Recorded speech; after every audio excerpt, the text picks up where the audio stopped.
Hello বন্ধুরা, welcome back to my channel chaos life. তোমরা বুঝতেই পেরেছো এতক্ষণে আমরা কোথাও যাচ্ছি। হ্যাঁ, আমরা যাচ্ছি আজকে ব্যান্ডেল চার্চে ঘুরতে। অ্যাকচুয়ালি ব্যান্ডেলে হচ্ছে আমার মাসি বাড়ি।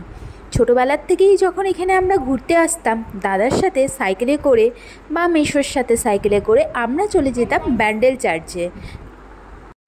তখনকার দিনগুলো দেখতে কিন্তু আর বেশ উপভোগ করার জন্য দারুণ ছিল। তো এই হচ্ছে, দেখো আমরা এখন পৌঁছে গেছি ব্যান্ডেল চার্চে। এটা হচ্ছে চার্চের বাইরেটা, মানে বাইরের থেকে দেখতে এরম লাগে। যেরকম শীতকালে এখানে অনেক দোকান থাকে, মেলা বসে। এমনকি মানে শীতের যখন 25শে ডিসেম্বর, মানে ডিসেম্বর মাসটায় 25শে ডিসেম্বরের ভেতরে ঢুকতে দেয় না। আমরা যখন ছোট ছিলাম তখন ভেতরে ঢুকতে দিত, কিছু প্রবলেমের জন্য এখন আর ভেতরে ঢুকতে দেয় না। অনলি খ্রিস্টানরাই, মানে ওরাই সেদিনকে প্রেয়ার করে, অনুষ্ঠান হয় ওদের। ওর জন্য 25শে ডিসেম্বরটা ওর দিন চার্চটা বন্ধ থাকে বাকিদের জন্য, কিন্তু 26 তারিখ থেকে আবার চার্চটা ওপেন হয়ে যায়। আর চার্চের বাইরে দেখো, এখন নতুন করে চার্চটাকে আবার ঠিক করা হয়ে গেছে। এটা ভেঙে গেছিলো অনেকটাই, এখন আগের থেকে আরও ঠিকঠাক করেছে 2018 থেকে 19 এই সালের মধ্যে। আমরা যতবারই ছোটোবেলায় আসি, এখনও ছোটোবেলা কেন, বড় হয়েও এখনও পর্যন্ত ততবারই মাসিবাড়ির একদমই কাছে চার্চ। তো আমরা এখান থেকে ঘুরিয়ে যাই টোটো করে, প্রায় 10 মিনিট মতো লাগে, তারও কম। আর তুমি যদি হেঁটে আসতে পারো, হেঁটে চাইলেও। রোদটা ছিল খুব, তাই ছাওয়ায় দাঁড়িয়ে দাঁড়িয়ে আমরা কিছুক্ষণ অপেক্ষা করে করে যাচ্ছি।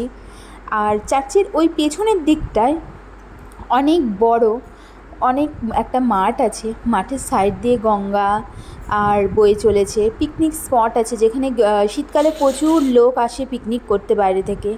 আর আছে প্রচুর দোকান। আর এই দেখো চার্চের ঢোকার রাস্তাটা। এই দেখো, আমরা এখন চার্চের ভেতরটা ঢুকবো। এখানে ফোনটা ভেতরে অ্যালাউ নেই, তাও আমি কিছু কিছু জায়গায় যেখানে অ্যালাউ ছিল আমি সেখানে ফটো তুলেছি। আর যেহেতু ভিড় কম ছিল ওর জন্য কেউ কিছু মানে অতটা বলেনি, আমি এই ভিডিওটা করতে পেরেছি। ভিড় থাকলে ওরা ফোনে বেশিক্ষণ মানে ক্যামেরা করতে দেয় না, তো এখানটা আমাকে বন্ধ করতে বলা হয়েছিল, তাই আমি বন্ধ করে দিয়েছিলাম ফোনটা। আবার ভেতরে গিয়ে আমি ক্যামেরাটা ধরি। দেখো, আমরা এখন চার্চের ভেতরে, ওই ওপরটা দেখছো না, পুরো এই ওপরটা আমরা উঠবো। ওইখানে উঠে ক্যান্ডেল জ্বালায়, ধূপ দেয় ওখানটায়। আর এখানে না একটা অনেক পুরনো একটা বড় ঘন্টা আছে। আর সিঁড়িগুলো মানে উঠে সিঁড়িগুলো দিয়ে যেতে হয়। আর এখানটা দেখো, শীতকালে আসেন না, বেশ দারুণ লাগে বসতে, ঘুরতে, খুব ভাল লাগে। এখানে এত রোদের তাপ, মানে প্রচণ্ড।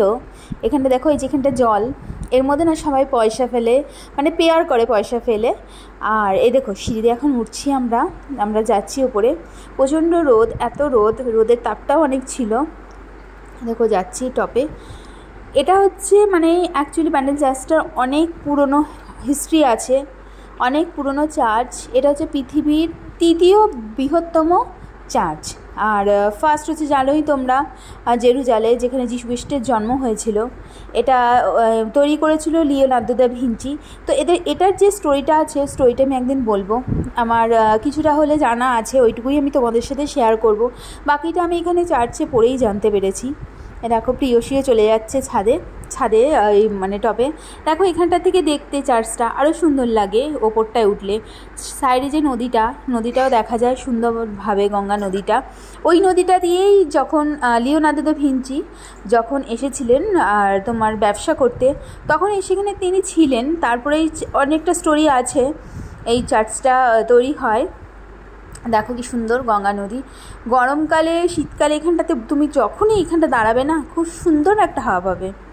এই যে এখানে সবাই মোমটা ধরায় আর ধূপটা ধরায়। যখন অনুষ্ঠানগুলো হয় আসলেও কিন্তু তখন প্রচণ্ড ভিড় থাকে আর খুব মজা হয়। অ্যাকচুয়ালি শীতকালে এখানে অনেক লোক ঘুরতে আসে, আমরাও যাই, বেশ মজা হয়। এখানে হচ্ছে ঘন্টাটা, যে ঘন্টাটার কথা তোমাদের বলেছিলাম, এখানে হচ্ছে সেই ঘন্টাটা দেখাবো। দেখো চলো, এই দেখো সাইডেই আছে ঘন্টাটা, কি সুন্দরভাবে এখান দিয়ে। এটা হচ্ছে পুরো পেছনটা দিয়ে আমি দেখাচ্ছি তোমাদের, এই পেছনটা দিয়ে।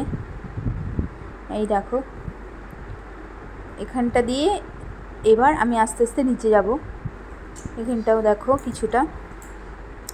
এখানে সব কিছু লেখা আছে, চার্চের যে হিস্ট্রিগুলো আছে সব এখান থেকে লেখা আছে, এই সাইডটাও লেখা আছে। এবার আমরা আস্তে আস্তে নিচে চলে যাব, এই নিচের পোর্শনটা দিয়ে। এটা এখানে না চার্চে পুরো রুমগুলো আছে, প্রত্যেকটা রুমে বেড আছে অনেকগুলো করে, যে ফাদাররা, যে তোমার হচ্ছে সিস্টাররা সব আছে এখানে থাকেন। এই দেখো এখানটা মাঠটা, শীতকালে এখানে সবাই বসে থাকে, খুব আনন্দ হয়। তো টাটা, আমি এখন বাড়ি যাচ্ছি, বাই, দেখা হচ্ছে নেক্সট ব্লগে।